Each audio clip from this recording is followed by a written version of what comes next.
지난 몇 주간 동안 이 동행이라는 주제로 하나님과의 동행은 물론이거니와 이 성도의 교제가 얼마나 중요한가에 관해서 말씀을 드렸습니다. 성도의 교제란 하나님의 가족이 된 형제와 자매들이 가지고 있는 것을 서로 나누는 것입니다. 그런데 우리 성도 간에 가장 많이 나누는 것이 무엇이겠습니까? 말입니다. 우리가 주고받는 말이 참 좋은 말을 서로 주고받게 되면 신앙이 생활이 기쁘고 즐겁죠. 그러나 나쁜 말을 잘못 주고받으면 우리 신앙에도 손해가 날 뿐만이 아니라 이 교우 관계에도 금이 가게 되어 있습니다.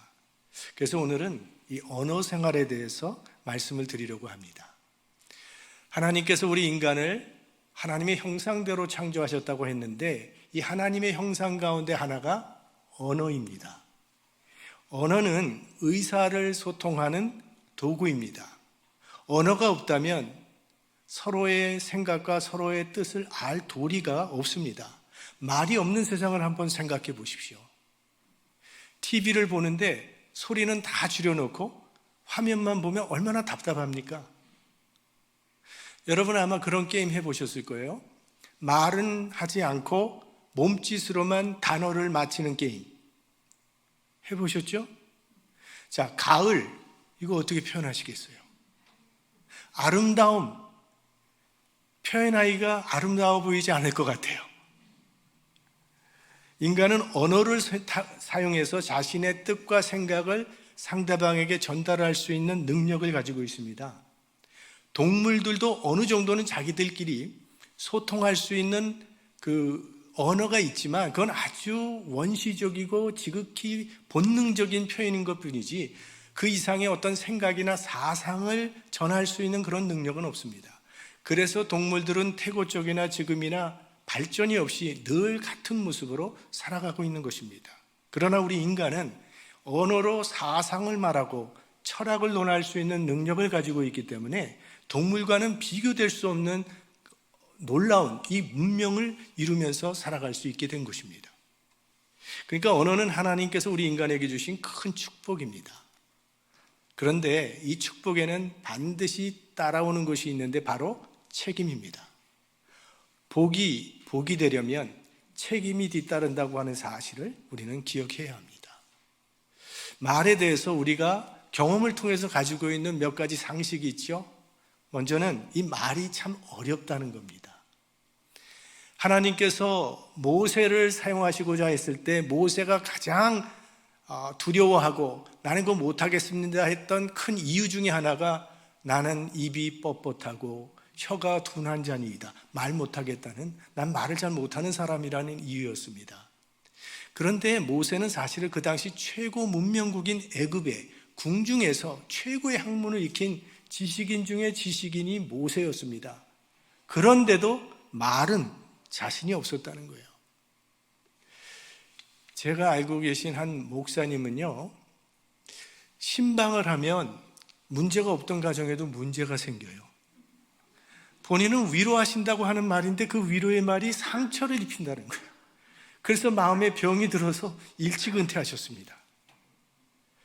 우리가 평생 예수님을 믿고 살면서도 전도 못하는 사람들 많이 계십니다. 믿음이 없어서 그렇다고 생각하지 않습니다. 대부분은요, 무엇을 어떻게 전해야 될지 모르기 때문에 전도를 못하고 있는 거예요. 그래서 우리 금년에 전도 폭파 시작한 거 아닙니까? 전도 폭파 훈련 받으시면 아마 전도하는데 큰 힘이 될 것입니다. 아무튼 이 말이라는 것이 대단히 어렵다는 겁니다. 그래서 이 말 잘못했을 때는 죽고 사는 문제로까지 비약할 수 있습니다.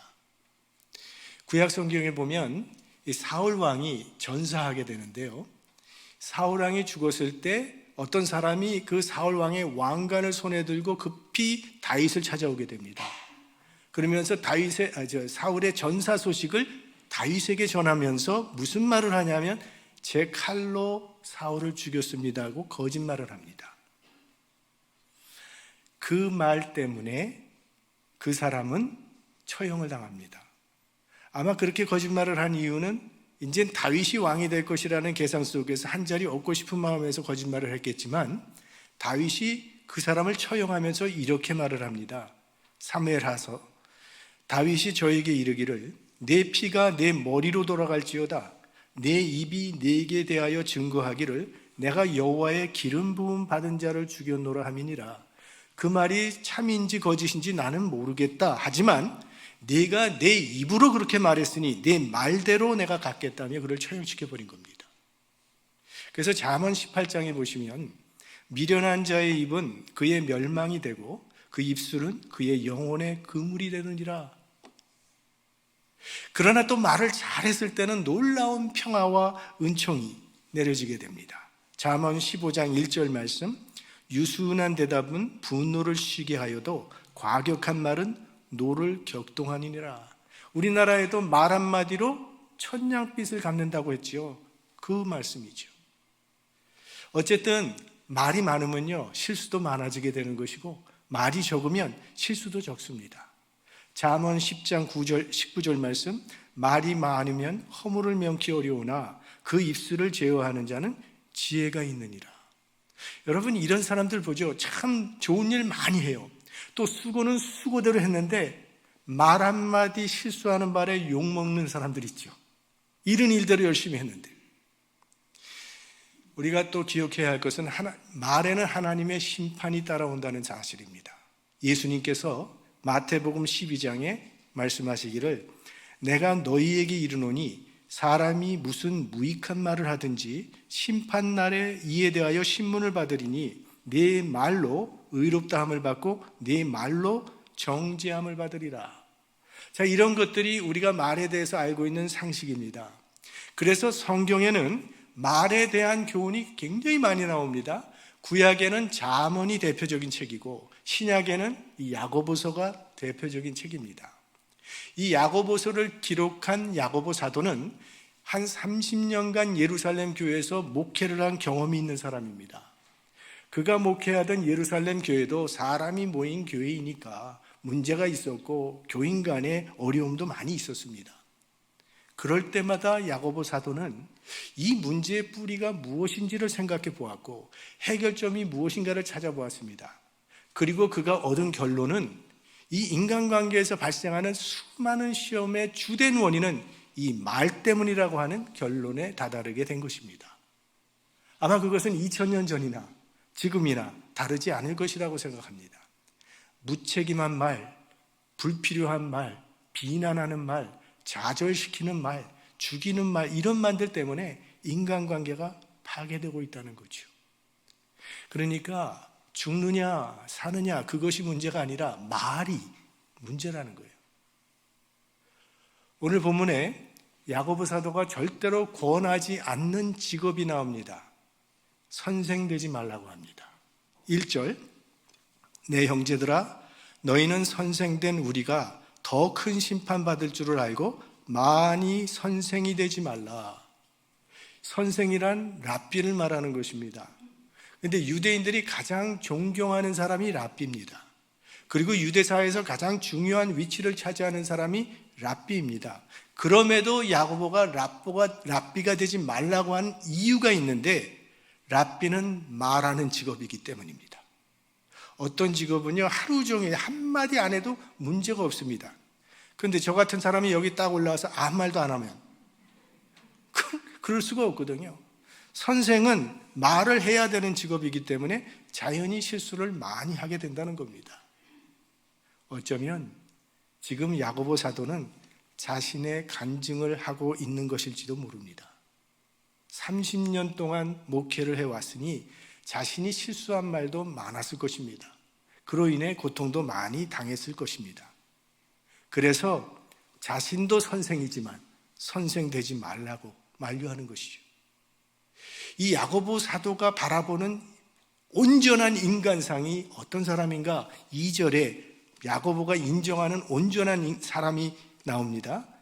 우리가 다 실수가 많으니 만일 말에 실수가 없는 자면 곧 온전한 사람이라. 능히 온몸도 굴레 씌우리라. 그러니까 말에 실수가 없는 사람은 완전한 사람이라고 야고보 사도가 인정을 합니다. 얼마나 뼈저렸으면 이런 말을 했겠습니까? 그러면서 야고보 사도는 이 혀를 배의 키로 비유합니다. 4절 말씀에 또 배를 보라. 그렇게 크고 광풍에 밀려가는 것들을 지극히 작은 키로 사공의 뜻대로 운전하느니. 여러분, 지금은 이 큰 배들은요, 이건 마치 물 위에 떠다니는 도시처럼 큽니다. 그 안에 호텔도 있죠, 극장도 있죠, 음식점 있죠, 상점 있죠. 없는 거 없이 다 있어요. 그 큰 배를 이루고 있는 쇳덩어리의 무게가 얼마나 무겁겠습니까? 그런데 그렇게 크고 그렇게 무거운 배를 무엇이 조종하고 있습니까? 배 맨 밑바닥에 눈에 잘 보이지도 않는 키라는 것이 있는데, 그 조그마한 키가 그 어마어마한 배를 조종한다는 거예요. 그러니까 배는 키가 생명입니다. 사람은 혀가 인생의 키입니다. 말 잘하면 성공할 수도 있고, 말 잘못하면 암초에 파손하기도 한다는 거예요. 그 다음에 이 혀를 불에 비유를 합니다. 5절 6절 말씀 보라. 어떻게 작은 불이 어떻게 많은 나무를 태우는가. 혀는 곧 불이요 불의의 세계라.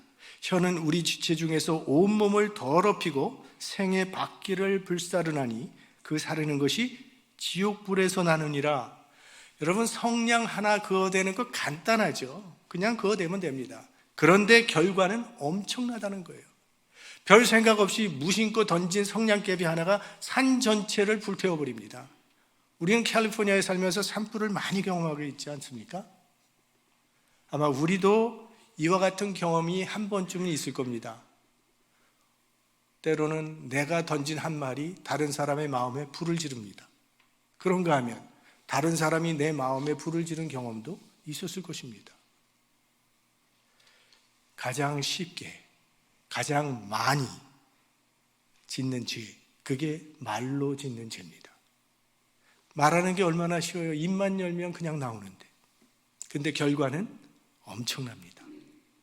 남의 마음을 아프게 만드는 그런 결정적인 말 한마디를 하면요, 그 말은 그 사람의 마음의 모처럼 박혀서 그 사람은 병들게 할 뿐만이 아니라 심각해지면 죽음에까지 이르게 합니다. 그래서 잠언 18장 21절 말씀에는 죽고 사는 것이 혀의 권세에 달렸나니 혀를 쓰기 좋아하는 자는 그 열매를 먹으리라. 말 한마디가 사람 살리기도 하고 죽이기도 하는 힘이 있다고 그렇게 말하는 거예요. 그래서 말하는 훈련을 해야 합니다. 근데 그게 굉장히 어렵습니다. 야고보 사도가 그 어렵다고 말을 합니다. 7절 8절 말씀, 여러 종류의 짐승과 새며 벌레와 해물은 다 길들므로 사람에게 길들었거니와 혀는 능히 길들일 사람이 없나니 쉬지 아니하는 악이요 죽이는 독이 가득한 것이라. 이 세상에 여러 종류의 동물이 있는데 우리 인간들은 그 동물들을 길들여서 사용하고 있습니다. 소라는 동물을 잘 길들여서 농사 짓는 데 사용하고 있습니다. 말이라는 동물을 길들여서 교통수단으로 사용하고 있습니다. 개를 잘 길들여서 사냥하는 데 사용하기도 합니다. 맹수까지도 길들이지 않습니까? 서커스에 가보면 호랑이, 사자, 코끼리 다 길들여요. 여기서 멀지 않은 샌디에고 시월드에 가면 돌고래 쇼를 보지 않습니까? 물개 쇼, 그런 것들이 다 인간의 손에 길들여져서 그런 쇼를 해요. 보통 거의 모든 동물들은요, 훈련을 통해서 길들이는 것이 가능하다고 합니다. 그도 그럴 것이 창세기 하나님께서 인간에게 모든 생물을 다스리라고 하셨으니까 그게 가능한 것이 성서적이라고 생각합니다. 자, 모든 동물이 다 훈련을 통해서 길들여지는데 도무지 길들여지지 않는 것이 하나 있다고 야고보 사도가 말하는 겁니다. 우리 입안에 이거 잘 보이지도 않은 숨어있는 이 혀, 이게 길들여지지 않는다, 이런 얘기. 사실 우리 인간들은 어릴 때부터 수십 년을 학교를 다니지 않습니까? 그래서 지식도 많기 때문에 제일 잘 길들여질 것 같은데 도무지 길들여지지 않는다는 거예요. 자, 어떻게 하면 이 혀를 길들일 수 있을까요? 성경에서 몇 가지로 그 답을 찾아봤습니다. 한 9가지를 말씀드릴 텐데요. 평소보다 굉장히 길구나라고 생각하실 텐데, 그런데 많이 줄인 거예요, 이게. 성경에 말에 대한 얘기가 굉장히 많이 나옵니다. 이거 다 하려면 오늘 안 끝나요. 그래서 9가지만 말씀을 드립니다. 첫째, 침묵을 배워야 합니다. 잠언 17장 27절, 말을 아끼는 자는 지식이 있고 성품이 냉철한 자는 명철하니라. 침묵은 금이요 웅변은 은이라.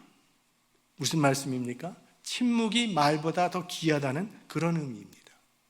한 현인은 나는 말한 다음에 후회한 적은 있지만 침묵한 후에 후회한 적은 없다고 그렇게 말했어요. 침묵의 훈련을 잘 쌓은 사람의 입에서 나오는 말은요, 권위가 있습니다. 세례 요한, 그는 광야에서 살았어요. 광야에서 그가 대화할 수 있는 유일한 상대는 하나님밖에 없었습니다. 그래서 세례 요한이 입을 열었을 때 그의 말에는 권위가 있었고, 그렇게 많은 사람들이 그의 권위 있는 소리를 듣고자 광야로 찾아왔던 것입니다. 예수님께서는 새벽에 홀로 한적한 곳에 가서 하나님과 대화를 하시면서 하루를 시작하셨습니다. 그래서 예수님의 입술에서 나오는 말에는 권위가 있었던 거죠. 사람과 만나기 전에 먼저 하나님과 만나는 침묵의 훈련, 그래서 그걸 quiet time이라고 부르죠. QT, 필요하다는 거죠. 두 번째로, 말하기 전에 먼저 생각해야 된다는 겁니다. 잠언 15장 28절, 의인의 마음은 대답할 말을 깊이 생각하여도 악인의 입은 악을 쏟느니라. 동물과 인간이 다른 점이 있다면 동물은 조건 반사적으로 살아갑니다. 그러나 인간은 생각을 통해서 응답하며 살아갑니다. 동물은 리액트 하는 거고 인간은 리스폰드 하며 살아간다는 거죠. 내가 키우는 개라 할지라도 내가 실수를 해서 꼬리 밟으면 깽 하고 짖어대요. 그러나 인간은 다릅니다. 어떤 사람이 내 발을 밟았어요. 아프죠. 그러나 꾹 참습니다. 고의가 아닐 테니까요. 그러면 상대방이 이내 사과를, 아유 미안합니다, 잘못해서 내가 발을 밟았군요. 그럼 저는 괜찮습니다. 그럴 수도 있죠. 왜? 아프면서도 그렇게 반응해요. 이것이 동물과 인간의 다른 점이죠. 요셉이 약혼녀 마리아가 임신했다는 소리를 들었을 때 경솔하게 입을 열지 아니하고 이거 어떻게 하면 좋을까 깊이 생각했다고 그랬어요, 성경에. 그때 하나님께서 그에게 계시를 주시고 어찌해야 할 바를 알려주셨습니다. 만약에 요셉이 약혼녀가 임신했다는 소식을 듣자마자 흥분해서 동네방네 소문내고 다녔다면 마리아는 돌에 맞아 죽었을 것입니다. 말하기 전에 생각해보고 하는 것이 좋습니다. 세 번째로, 말하기 전에 잘 들어야 합니다. 잠언 18장 13절, 사연을 듣기 전에 대답하는 자는 미련하여 욕을 당하느니라. 지혜로운 사람의 특징 중에 하나는 남이 말할 때 잘 경청합니다. 미련한 사람은요, 듣기는 싫어하면서 말하기만 좋아해요. 많이 들으셨죠? 왜 귀가 두리고 입이 하나인지. 말은 절반만 하고 듣기는 2배로 잘 들으라는 뜻이라는 거예요. 또 입은 열 수도 있지만 닫을 수도 있어요. 그러나 귀는 항상 열려있는 이유는 남의 말 할 때 차단하지 말고 끝까지 잘 들으라는 뜻이라는 거예요. 남이 말을 할 때 그 사람의 말은 듣지 아니하고 저 사람 말이 끝나면 무슨 말을 할 것인가 자기 생각만 하고 있다가 끝나자마자 말하는 사람들이 있죠. 벽에 대고 말하는 심정이라는 거죠. 잘 듣는 훈련 필요합니다. 듣되 분별력 있게 골라들어야 합니다. 아무 소리나 무분별하게 들으면 더 큰 문제가 생깁니다. 우리 인류의 죄가 어디서부터 시작됐는지를 생각해 보십시오. 사탄의 소리를 무분별하게 들었기 때문에 인간은 타락의 길로 들어가게 되었던 것입니다. 어떤 사람은요, 만나기만 하면 시험될 말만 골라서 하는 사람들이 있어요. 좋은 소리는 잘 들으시되 나쁜 소리는 걸러낼 줄 아는 분별력이 있어야 합니다. 좋은 말은 잘 들으면 내 인생에 큰 유익이 돼요. 우리 부모님 말 잘 들으면 우리 삶이 바로 서잖아요. 지혜자의 말을 들으면 내 인생에 큰 힘이 된다고요. 무엇보다도 하나님의 말씀 잘 듣는 것은 더욱 중요합니다. 왜? 믿음은 들음에서 나기 때문이죠. 잘 들어야죠. 또 편견이 없어야 합니다. 한쪽 이야기만 들으면 이 편견이라고 하는 죄를 범하게 됩니다. 편견이 생기면 진리를 볼 수 없게 돼요. 올바른 판단을 내릴 수가 없습니다. 그래서 법정에 가보시면 반드시 검사와 변호사 양쪽 사람들이 양쪽 이야기를 다 할 수 있는 기회를 줍니다. 그리고 배심원들은 그 이야기를 잘 듣고 공정하게 판단을 해서 결정을 합니다. 편견을 버리려면 양쪽의 이야기를 균형 있게 들어야 돼요. 그래서 귀가 양쪽에 달린 거라 그러잖아요. 한쪽만 듣지 말고 양쪽을 다 들으라는 거죠. 교회 생활에는 어쩔 수 없이 인간관계가 복잡해지게 되어 있습니다. 그래서 비판의 소리가 들려오도록 되어 있습니다. 한쪽 이야기는 너무 잘 듣고 다른 쪽 이야기는 너무 안 들을 때 편견, 문제가 생기는 것이죠. 양쪽 말을 균형 있게 잘 들어야 합니다. 네 번째, 말은 적게 하는 것이 좋습니다. 전도서 5장 2절. 너는 하나님 앞에서 함부로 입을 열지 말며 급한 마음으로 말을 내지 말라. 하나님은 하늘에 계시고 너는 땅에 있음이니라. 그런즉 마땅히 말을 적게 할 것이다. 우리들은 너무 쉽게, 너무 생각 없이 너무 많은 말을 하며 살고 있습니다. 그로 인해서 어려움을 많이 겪게 되는 것이죠. 아니, 구역 모임을 하는데 나 혼자 1시간 계속 혼자만 말을 하고 있는 사람이 있다면 구역 모임 그거 두려워서 갈 수 있겠습니까?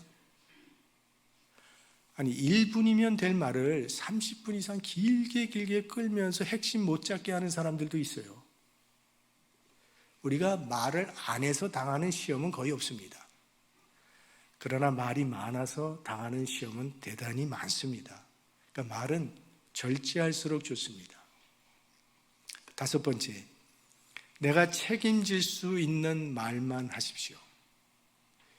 때로 우리들은 이거 들은 이야기라고 하면서 나는 책임이 없다는 듯이 마음껏 이야기하는 경우가 있습니다. 내가 하는 말은 내 말이든 다른 사람에게 들은 말이든 내가 책임질 준비를 하고 해야 합니다. 아니면 그만이라는 이 무책임한 태도 때문에 우리가 지금 살고 있는 사회가 얼마나 아픔과 갈등과 분열을 겪고 있습니까? 얼마나 그런 말들 때문에 피해를 입는 사람들이 많이 있습니까? 책임질 수 있는 말만 해야 합니다. 여섯 번째, 내가 하는 말이 덕이 있는가를 물어봐야 합니다. 내가 이 말 할 때 저 사람에게 유익할까? 우리 교회에게 이게 유익한 말인가? 예스면 하는 게 좋습니다. 칭찬은 본인이 안 듣는 데서 하는 것이 훨씬 선한 것이고, 헐뜯는 말은 본인이 안 듣는 데서 하는 것이 더욱 악하다 그랬어요. 제가 언젠가 식당에서 식사를 하고 있는데 뒷테이블에서 계속 이야기가 들리는데 무슨 얘기가 나오냐 하면 자기 교회 비난하고 자기 교회 목사님 비난하고 장로님 욕하고 교인들 비난하는 그런 이야기가 끊임없이 들리는 거예요. 그런 사람들 어느 교회나 다 있습니다. 문제는 그런 말을 들을 때 한자리에 있으면서도 아무 말도 하지 않는 사람들입니다. 그 말에 동의하기 때문에 말하지 않을 수도 있겠지만 동의하지 않으면서도 인간관계 때문에 아무 말도 하지 않는 것은 그 말이 옳다고 묵인하는 것이 되는 것입니다. 그렇게 되면 악순환은 점점 깊어져 가고 내 영혼까지도 병들게 되는 거죠.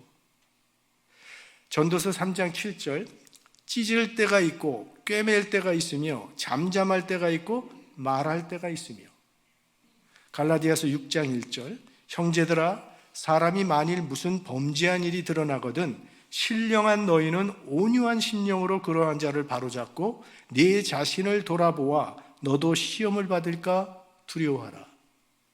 말해야 할 때는 말하는 용기가 필요하다는 거예요. 사랑 안에서 진리를 말하는 것, 그게 그리스도인의 용기입니다. 사랑 안에서 진리를 말할 때 악순환의 고리가 끊기고 비로소 사랑과 진리의 진정한 성도의 교제가 이루어지게 되는 것이죠. 7번째, 칭찬과 격려의 말을 많이 사용하십시오. 잠언 25장 11절, 경우에 합당한 말은 아로새긴 은쟁반의 금사가니라. 잠언 16장 24절, 선한 말은 꿀송이 같아서 마음에 달고 뼈에 양약이 되느니라.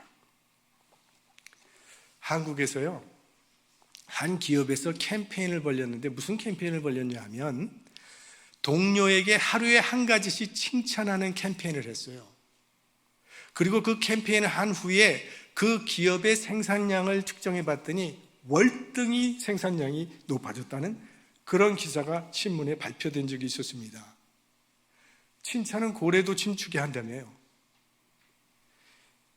칭찬하는 말, 격려하는 말, 그건 우리 가운데 많이 하면 많이 할수록 좋습니다. 우리가 구역 모임에서 우리들이 나누는 좋은 말들, 칭찬하는 말, 그런 격려하는 말을 통해서 우리의 구역이 춤추는 구역이 되었으면 좋겠습니다. 우리가 선교회로 모일 때마다 우리 선교회가 춤추는 선교회가 되었으면 좋겠습니다. 우리 풀러턴 장로교회가 기쁘고 춤추는 교회가 되기를 바랍니다. 칭찬, 격려, 돈 드는 것도 아닙니다. 말로 격려해 주는 것, 교회가 춤추게 되는 그런 원동력이 된다는 거죠. 8번째, 말이 곧 기도입니다. 우리가 평소에 하고 있는 모든 말들 하나님은 다 듣고 계십니다. 그러므로 우리가 하는 말은요, 기도의 의미가 있는 겁니다. 그리고 하나님은 우리가 기도하는 대로, 우리가 말하는 대로 이루어지게 하실 것입니다. 민수기에 보면 가나안 땅을 정탐하고 온 정탐꾼들이 이스라엘 백성들에게 보고를 했을 때 이스라엘 백성들이 그 보고를 듣고 하나님께 원망했다 그랬어요. 아니, 이럴 거라면 차라리 우리가 애굽 땅에서 죽었으면 좋을 뻔했더라. 차라리 광야에서 죽었으면 좋았을 것을 왜 여기까지 끌고 오셨느냐? 막 원망을 했을 때 하나님께서 그들에게 말씀하십니다. 민수기 14장 28절, 너희 말이 내 귀에 들린 대로 내가 너희에게 행하리니 너희 시체가 이 광야에 엎드러질 것이라. 결국 믿음의 보고를 했던 갈렙과 여호수아만이 가나안 땅에 들어가게 되었고, 원망하고 차라리 여기서 죽었으면 좋겠다고 말했던 그 모든 사람들은 모두 광야에서 죽었습니다. 하나님은 우리 말에 귀를 기울이고 계십니다. 하나님은 귀에 들려진 대로 그대로 이루어지게 하실 것입니다. 그러므로 좋은 말, 축복하는 말을 많이 하십시오. 그런 말은 나를 위한 기도가 되는 것입니다. 마지막으로 드디어 9번째, 말은 신앙인의 인격입니다. 오늘 야고보서 3장 11절 12절 말씀에 샘이 한 구멍으로 어찌 단물과 쓴물을 내겠느뇨? 내 형제들아, 어찌 무화과 나무가 감난 열매를, 포도나무가 무화과를 맺겠느뇨? 이와 같이 짠물이 단물을 내지 못하느니라. 무슨 말인가 하면 말은 절대로 우연히 나오는 것이 아니라는 것입니다. 우리 안에 가득한 그것이 입으로 나오는 것이라고 말씀하는 거예요. 뿌리와 열매는 같다는 것이죠. 마음에 악이 가득하면 악한 말이 나오는 것이고, 마음에 선이 가득하게 들어있으면 선한 말이 나오게 되어 있다는 거예요. 마음이 원인이고 말은 열매며 결과라고 말씀하고 있는 것입니다. 그러므로 우리 마음이 하나님의 말씀으로 가득 채워져서 그 말씀의 다스림을 받을 때 우리는 바른 말을 할 수 있게 된다는 거죠. 하나님의 말씀이 나의 마음과 나의 생각과 나의 입술을 다스려 주시면 우리가 입술을 통해서 우리가 말을 할 때마다 그 말은 은혜로운 말이 되고 덕스러운 말이 되고 영혼을 소생시키는 하나님의 사랑과 은혜가 우리의 입술을 통해서 나타나게 될 것입니다. 여러분의 입이 이처럼 복된 소리를 전하는 거룩한 입술이 될 수 있기를 주님의 이름으로 축원합니다.